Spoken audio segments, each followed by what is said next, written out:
You may have heard of Hel, the goddess of death and ruler of the underworld in Norse mythology, who also plays an important role in the events of Ragnarök, the end of the gods. But as I mentioned in my last video, there is more than one realm for the dead in this canon. In this video, we're going to learn more about Loke's daughter and whether or not she's the villain that popular culture has portrayed her to be. Let's dive in!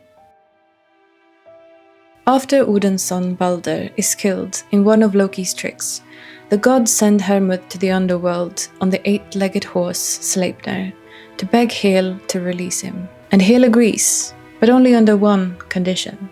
Every single thing, creature, living or dead, must weep for Balder to prove that he is universally loved and worthy of escaping death. And so the gods go around with the news of Balder's death, and everything, every creature, weeps, except for the giantess Thek, who is believed to be Loki in disguise. So they are not able to prove the love for Balder, and so Hel keeps him in her domain until the beginning of Ragnarök.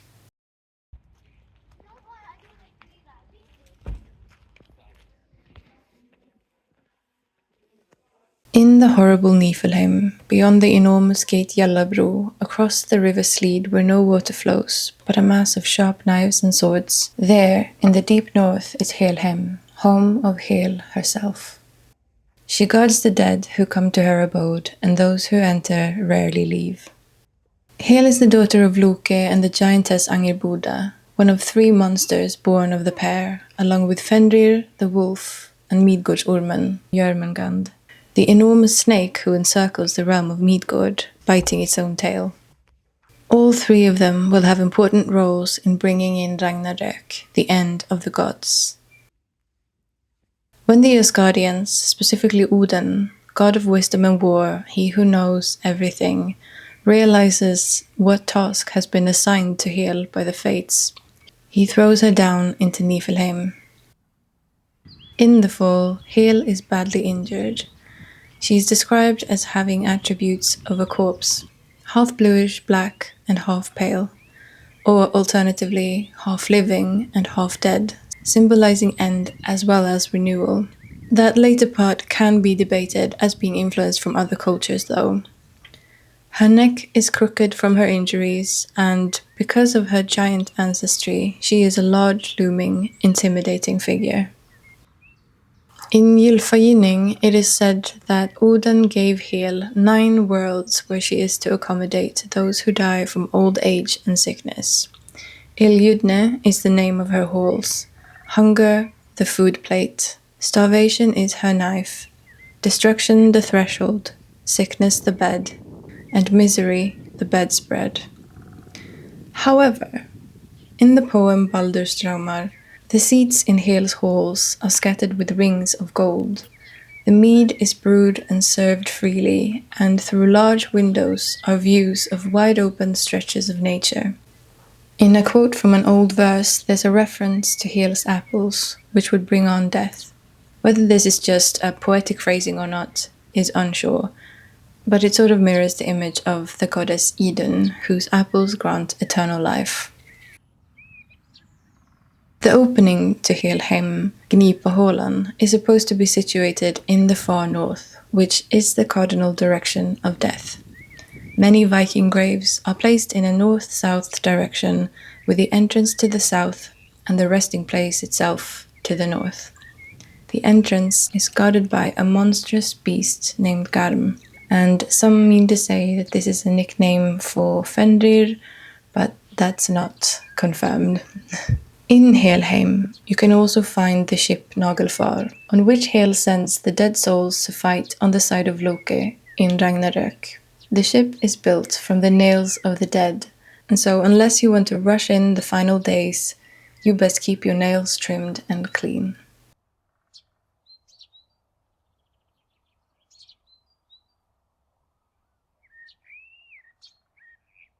So the name Hel refers to both the realm of the dead and the ruler of this realm, and it could possibly mean the one who hides.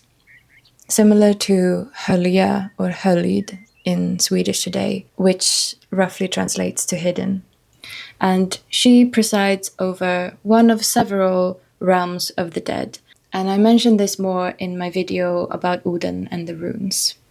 So there are different death realms depending on your status in society, but I think Hel is the most well-known one aside from Valhalla, which is the death realm for warriors, brave warriors, where Odin rules.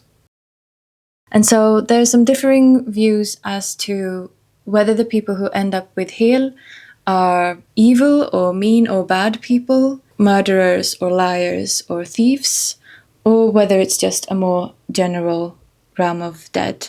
It is possible that the view that bad people end up in Hel is a later belief influenced by Christianity. So because there are these varying interpretations of Hel and her realm, there's some variation in the stories and the treatment of the dead who end up in her care or under her rule. When reading about Hel, I can't help but sympathize with this figure. I think a lot of authors, and especially in modern popular fiction, relish in making her the stereotypical villain. But this idea of her is kind of simplistic. Like I mentioned in the video about Nornir and Seid, what has been decided cannot be undone, especially death. It is the most final thing there is, and Hel is simply tasked with taking care of those who pass. She can't really leave her domain, so in a way she's trapped in her life, and who wouldn't be miserable in that situation? At the same time, she seems to have a sense of duty towards her father, and though there isn't a lot of mention of their dynamic in the stories, to me, this is something that makes her really relatable. She sends the dead on Nagelfar to fight on her father's side in Ragnarök, which is prophesied to be the end of the gods in Asgard. So perhaps she does this out of duty, perhaps she does it out of revenge for being rejected, or perhaps she doesn't care about the conflict of those who banish her. I really like the phrasing from Old English Harrowing of Hell, where Hel says, "Those who live within me are keen to escape, but I know they will not leave from their own will."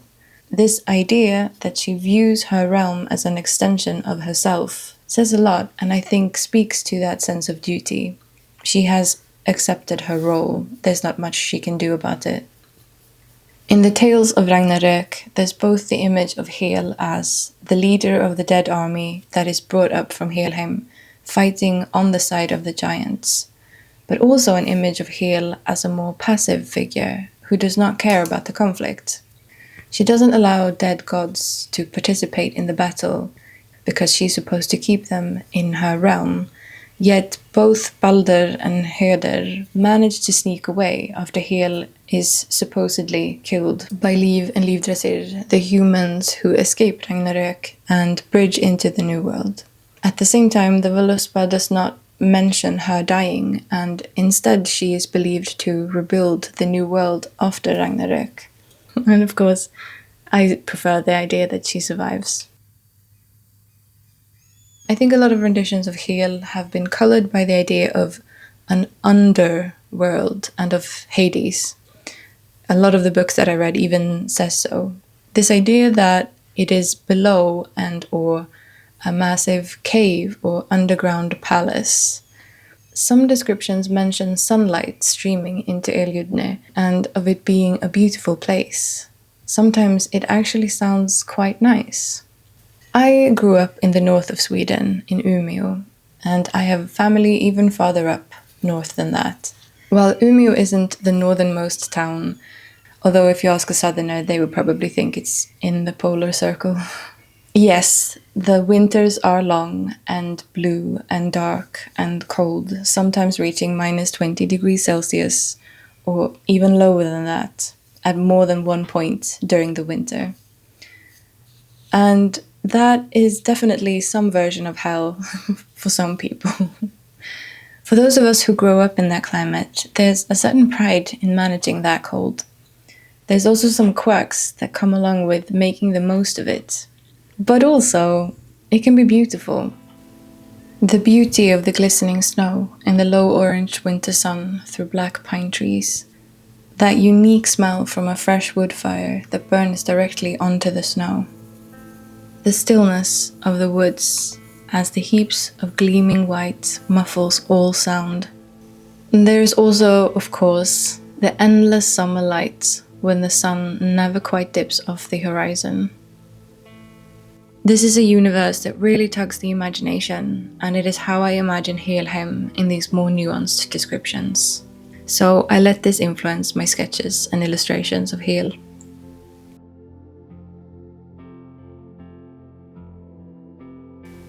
What I love most about the Norse stories, especially as I've been diving more into them recently, is that nothing is quite what it seems. We are so colored by the simplistic nature of popular culture, of these archetypes that we use to categorize everything, a habit that I feel is becoming even more widespread, even with news. But nothing is as easy as good or bad. Things we categorize as good isn't necessarily good, and things we categorize as bad doesn't have to be bad. So it's really refreshing to delve into stories and meet figures who, on the one hand, can be absolutely ruthless, and on the other hand, can be really nurturing. So I didn't quite manage a full illustration for this video, but I will explore more of Hel and the other goddesses in Norse mythology. And if you like this more laid-back format, please let me know. I much prefer bringing you something nice to look at than just a talking head for 30 minutes. So there'll be some more of this over the course of the summer. I hope you have a wonderful rest of your week, and I hope to see you back here soon. Take care.